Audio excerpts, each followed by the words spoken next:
ജയേട്ടൻ്റെ ഒരു ഗാനമേള നടക്കുന്നു. അപ്പം ഞാൻ ഓലഞ്ഞാലിക്കുരുവിയൊക്കെ ഇറങ്ങിക്കഴിഞ്ഞ് ജയേട്ടനായിട്ട് പരിചയമുള്ളൊരു സമയമാണ്. അപ്പം ഞാൻ ഈ ഗാനമേള കേൾക്കാൻ പോയി. അപ്പം ഗാനമേള കഴിഞ്ഞു, ബാക്ക് സ്റ്റേജിൽ പോയിട്ട് ജയേട്ടൻ്റെ കൂടെ ഇരിക്കുകയാണ്.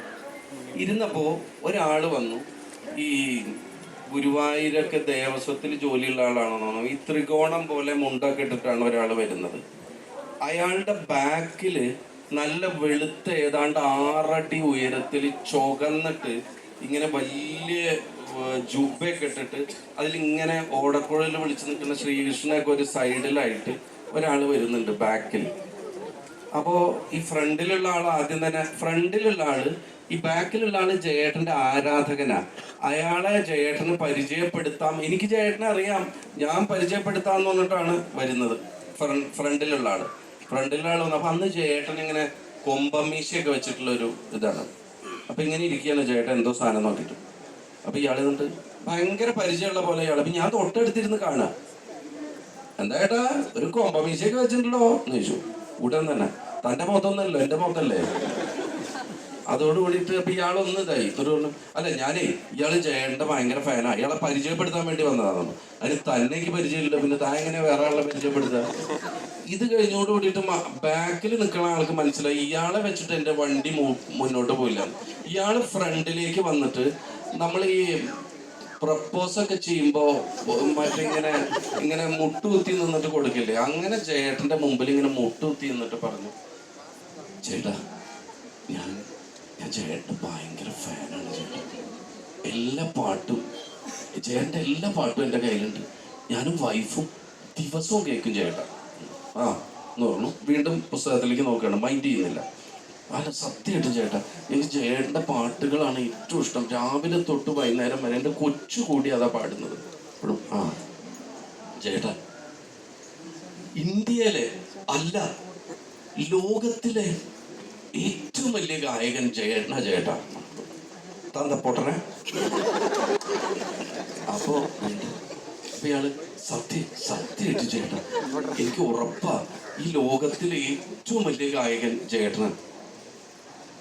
താന്താ പൊട്ടന എന്ന് വെച്ചു വീണ്ടും ഉറക്കെ. അപ്പൊ ഇയാൾ ആകെ ഈ തുടുത്ത ആളൊക്കെ ആകെ വെളുത്ത കളറായി. എന്നിട്ട് ചുറ്റും ആൾക്കാർ നിൽക്കുകയല്ലേ. എന്നിട്ട് വീണ്ടും അപ്പൊ ശബ്ദമൊക്കെ ഇടറുന്നുണ്ട്. വീണ്ടും അയാൾ പറഞ്ഞു, സത്യമായിട്ടും ചേട്ടാ ഞാൻ ആത്മാർത്ഥമായിട്ട് പറയാം, ഈ ലോകത്തിലെ ഏറ്റവും വലിയ ഗായകൻ, ഞാനും എൻ്റെ വൈഫ് പ്രിയ അവളും പറയും ഈ ലോകത്തിലെ ഏറ്റവും വലിയ ഗായകൻ ജയേട്ടനാണെന്ന് പറഞ്ഞു.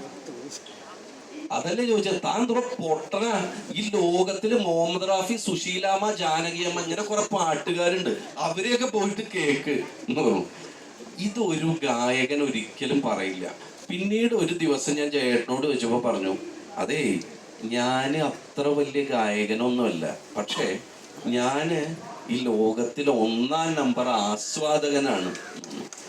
ആ ഒരു ബോധം നേരത്തെ നമ്മളിപ്പോ ഈ പറഞ്ഞല്ലോ ജയേട്ടൻ പ്രാക്ടീസ് ചെയ്യോ അങ്ങനെ, പക്ഷെ ആ മനുഷ്യൻ ഈ മനോഹരേട്ടനെ വിളിച്ചിട്ടും ഏത് സമയത്തും അയാൾ ശ്വാസോച്ഛ്വാസം ചെയ്യുന്നത് പാട്ടിലായിരുന്നു, അതിനപ്പുറത്തായിരുന്നില്ല. ഈ പാട്ട് പാടുന്നത് അവസരത്തിന് വേണ്ടിയിട്ടായിരുന്നില്ല, ഈ പാട്ടിൽ ജീവിക്കാൻ വേണ്ടിയിട്ടായിരുന്നു. ഒരു കാര്യം കൂടി പറഞ്ഞു നിർത്താം. ജേട്ടൻ മരിച്ച ദിവസം 9 ജനുവരി 9 7 മണിക്കാണ് മരിക്കുന്നത്. ഒരു ഈ നേരത്തെ പറഞ്ഞല്ലോ ഞാൻ ശരീരം കൊണ്ടുള്ള നിഴൽ എന്ന് പറയുന്ന ബാലുച്ചേട്ടൻ എന്നെ വിളിച്ചിട്ട് ഞാനും ബാലുച്ചേട്ടനും കൂടിയിട്ട് ജയേട്ടൻ്റെ ഫ്ലാറ്റിൽ ഉച്ചയ്ക്ക് 2 മണിക്ക് പോയി. അപ്പോൾ 2 മണിക്ക് പോയപ്പോൾ ജയേട്ടൻ ഇങ്ങനെ കിടക്കുകയാണ് ബെഡിൽ, ഒരു ഹോം നേഴ്സ് ഉണ്ട്. അപ്പോൾ ഞങ്ങൾ ഇങ്ങോട്ട് കടന്നപ്പോൾ താൻ വന്നോന്ന് ചോദിച്ചു. അപ്പം അന്ന് ഈ ഡ്രിപ്പൊക്കെ കൊടുക്കുന്നത് വെയിൻ കിട്ടാതെ ഇവിടുന്ന് കഴുത്തുനിന്നൊക്കെയാണ്. അപ്പോൾ താൻ വന്നോന്ന് ചോദിച്ചു. അപ്പോൾ എന്നോട് ആദ്യം ചോദിച്ച വർക്ക് ഏതാ വർക്ക് എന്ന് ചോദിച്ചു. ഞാൻ പറഞ്ഞു ഇങ്ങനെ 1-2 വർക്ക് ഉണ്ട് എന്ന് പറഞ്ഞു. അപ്പോൾ ബാലുച്ചേട്ടൻ പറഞ്ഞു 2-3 വർക്ക് ഉണ്ട് ചേട്ടാ, ഞങ്ങൾ ചെയ്യുന്നുണ്ട്, ചേട്ടൻ വന്നിട്ട് പാടണം എന്ന് പറഞ്ഞു. അപ്പോൾ പറഞ്ഞു എനിക്ക് പാടണം, ഇറങ്ങിയിട്ട് പാടണം എന്ന് പറഞ്ഞിട്ട് അപ്പോൾ ഒന്ന് മയക്കം വരുന്നുണ്ട്. അപ്പോൾ ബാലുച്ചേട്ടൻ ഇതെന്തോ കിടക്കണോ ചേട്ടൻ ചോദിച്ചു. ഞാനൊന്ന് മയക്കട്ടെ എന്ന് പറഞ്ഞ് അവിടുന്ന് പോരുക ചെയ്തു. അപ്പോൾ അവസാന നിമിഷത്തിലും പാട്ടിൽ ജീവിക്കണം, പാടണം എന്ന് തന്നെയാണ് ആ മനുഷ്യൻ വിചാരിച്ചിരുന്നത്.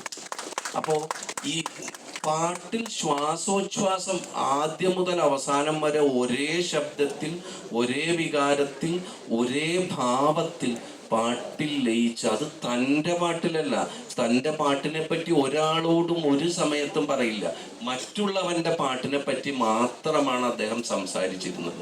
മറ്റുള്ളവർ ചെയ്ത പാട്ടിനെ, എന്താണ് സുശീലാമ്മ പാടി വെച്ചിരിക്കുന്നത്, എന്താണ് ജാനകിയമ്മ പാടി വെച്ചിരിക്കുന്നത്, എന്താണ് MSV ചെയ്തിരിക്കുന്നത്.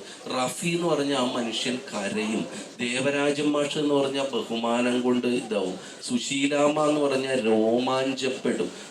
ഇന്ത്യയിൽ ഈ യൂണിവേഴ്സിൽ ഏറ്റവും വലിയ ശബ്ദം സുശീലാമ്മ എന്നാണ് പറയുന്നത്. അപ്പോൾ മറ്റുള്ളവരുടെ ശബ്ദത്തിൽ ഒരു ആസ്വാദകനായി ജീവിച്ച ഒരു മനുഷ്യനാണ് അത്.